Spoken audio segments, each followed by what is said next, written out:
حال ہی میں ایک کتاب چھپی ہے، ڈاکٹر سید رضوان علی ندوی، وہ محقق ہیں تاریخ کے، انہوں نے بڑی تاریخی تحقیق کے بعد جو باتیں بیان کی ہیں وہ میں آپ کے سامنے رکھ رہا ہوں۔ عرب میں جنوب مغرب کی کونے میں جہاں یہ یمن بھی آباد ہے، اس کے اوپر نجران ہے، اسی علاقے میں یمامہ کا علاقہ کہلاتا ہے۔ یہاں ایک قبیلہ آباد تھا، بنو تمیم۔ یہ جو لوگ تھے بڑے کرخت مزاج، جنگجو، اکھڑ، ضدی، اور جس بات کو ایک دفعہ مان لیں اس پر اڑ جانے والے اور مر مٹنے والے۔ یہیں سے فتنہ پہلا اٹھا تھا۔ سب سے بڑا جو نئے جھوٹے نبی کھڑے ہوئے تھے ان میں سب سے بڑا تو مسلمہ کذاب تھا، یہی تو علاقہ تھا،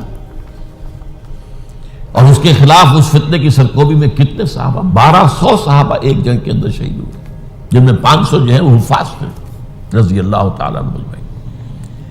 تو یہ لوگ جو یہ تھے بڑے زوردار تھے۔ اس قبیلے کے بارے میں حضرت عمر رضی اللہ تعالیٰ عنہ نے ایک بڑی عجیب حکمت عملی اختیار کی۔ ان کو وہاں سے اکھاڑ کر اور ایران کی سرحدوں پر آباد کر دیا، اب جہاں پر جہاد ہو رہا تھا، تاکہ ان کے اندر جو یہ جنگجوئی ہے یہ اب اس مقصد کے لیے استعمال ہو، اب وہ دارالاسلام کی توسیع کے مقصد کے لیے استعمال ہو، اور وہ ہوئی۔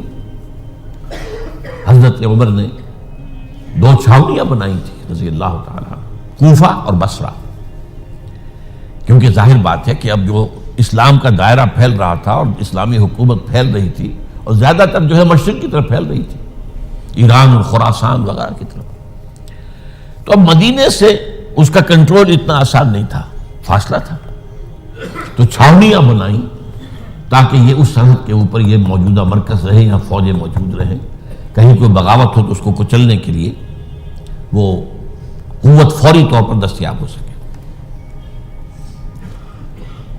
یہ لوگ ہیں کہ جو عبداللہ ابن سبا کی فتنے سے سب سے زیادہ متاثر ہوئے۔ ان کی مزاج میں وہ کمی تو تھی نا، حضرت عمر بھی ان کا جو ایک مضبوط کنٹرول تھا انہیں دبائے رکھا ہے، اور ان کا رخ جو ہے ایک دوسری طرف موڑ کر اس سے اسلام کو فائدہ پہنچایا۔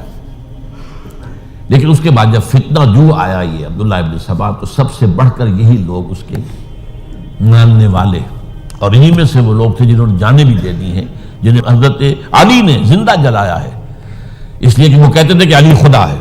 اے علی تم خدا ہو، تم ہمیں آگ میں جلا رہے ہو، یہ تو تم ہمارا امتحان لے رہے ہو۔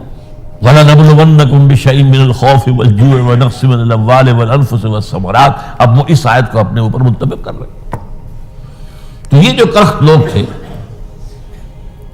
انہوں نے در حقیقت جو ہے عبداللہ ابن سبا کے کردار میں سب سے بڑا رول پلے کیا، اور انہی کے ہاتھوں حضرت عثمان شہید ہوئے رضی اللہ تعالیٰ۔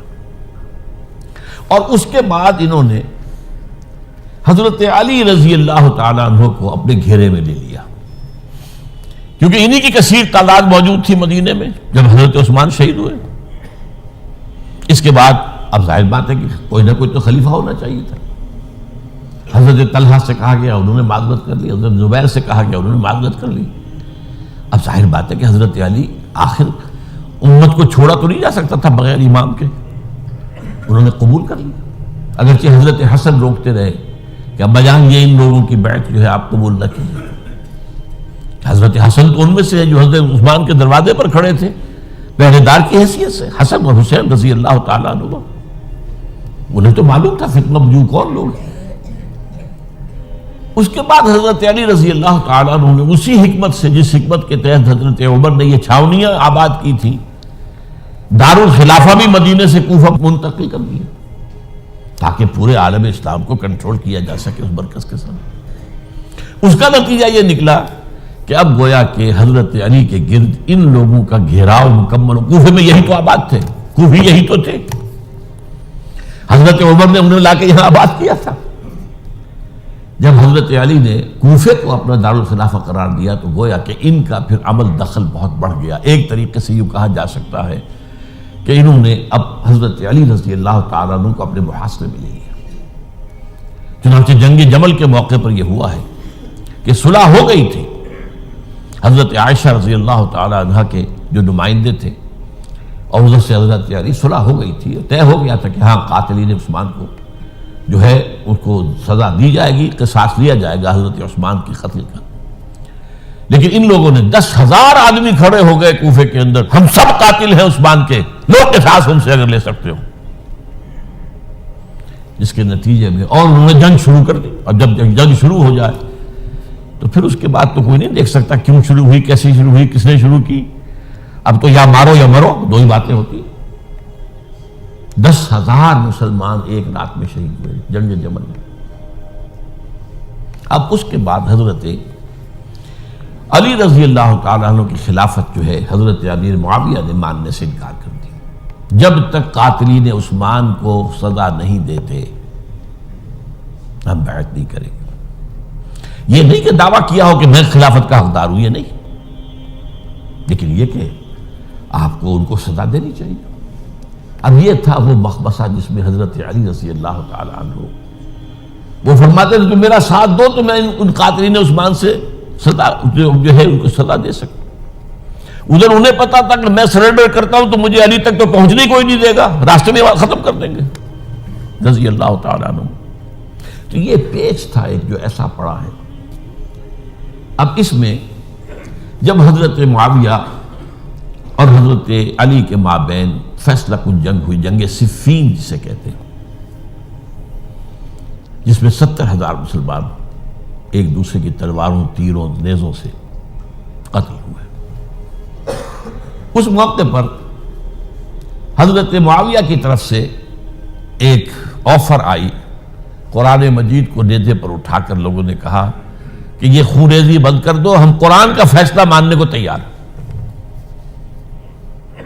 حضرت علی دیکھ رہے تھے کہ یہ اصل میں میری فتح کو شکست سے بدلنے کا پروگرام ہے. تقریباً فتح میری ہو چکی ہے، لیکن یہ جو طبقہ تھا یہ ان کا نہیں، بڑی ٹھیک بات کہہ رہے ہیں، وہ مانیے ان کی بات، جنگ بند کی. انہوں نے ہی یہی لوگ تھے جنہوں نے مجبور کیا حضرت علی کو کہ وہ تحکیم پر رضامند ہو جائے. اس کے بعد تحکیم میں جو معاملہ ہوا، حضرت علی حضرت عبداللہ ابن عباس کو اپنی طرف سے حاکم بنانا چاہتے تھے، یہ اڑ گئے نہیں. یہ اکھڑ اڑ جانے والے لوگ، اور یہی اصل قوت تھے، وہاں ساری طاقت تو انہی کی تھی. تو انہوں نے ابو موسیٰ اشعری کو اپنی طرف سے مقررہ، وہ بہت نرم خو آدمی تھے، انہیں بناؤ. بہرحال جو بھی بات طے ہوئی، اب تاریخ کی روایتوں میں اختلاف ہو سکتا ہے.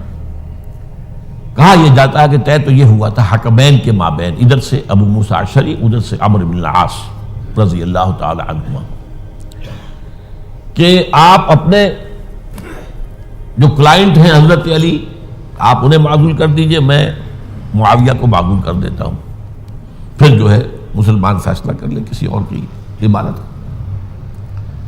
انہوں نے کھڑے ہو کے کہہ دیا میں علی کو معزول کرتا ہوں، اور عمرو بن العاص نے کہا کہ میں معاویہ کو قائم کرتا ہوں. اب یہ ہے روایت، واللہ عالم اس میں کتنا سچ ہے کتنا جھوٹ ہے. میں کوئی مورخ نہیں ہوں، میں کوئی تاریخ کا محقق نہیں ہوں. اس کے بعد جو ہے اب یہ لوگ جنہوں نے کہا کہ مانیے تحکیم کو، اور جب انہوں نے حضرت علی نے اس تحکیم کے فیصلے کو ماننے سے انکار کیا تو باغی ہو گئے، حضرت علی کو کافر قرار دیا، اور جا کر ایک جگہ پر حرورہ ایک جگہ تھی وہاں پر جا کے جمع ہو گئے، جتھا بندی کی، بہت بڑی طاقت پر وہاں کر. انہوں نے طے کیا کہ علی بھی کافر ہو گیا، معاویہ بھی کافر ہو گیا، عمرو بن العاص بھی کافر ہو گئے، سب کافر ہیں. حضرت علی کی طرف سے ایک گئے سفیر ان سے بات کرنے کے لیے، تو انہوں نے کہا تم نے تو کہا تھا کہ تحکیم کو تسلیم کرو، کہ ہاں ہم نے گناہ کیا تھا، کفر کیا تھا، ہم توبہ کی ہم نے. اگر علی بھی مان لے کہ میں نے مان کر کفر کیا تھا اب میں توبہ کرتا ہوں تو ہم ان کی بات مان لیں گے. اب حضرت علی اس طرح کا جھوٹ کیسے بولتے ہیں؟ انہوں نے تو کوئی کفر نہیں کیا تھا. بہرحال انہوں نے پھر بھی نرمی برتی کہ دیکھو اگر تم کوئی خونریزی نہیں کرو گے، فساد نہیں مچاؤ گے تو میں تمہیں کچھ نہیں کہوں گا. لیکن وہ اپنی ان شرارتوں سے بعد نہیں آئے. تو پھر تیسری جو بڑی جنگ ہوئی ہے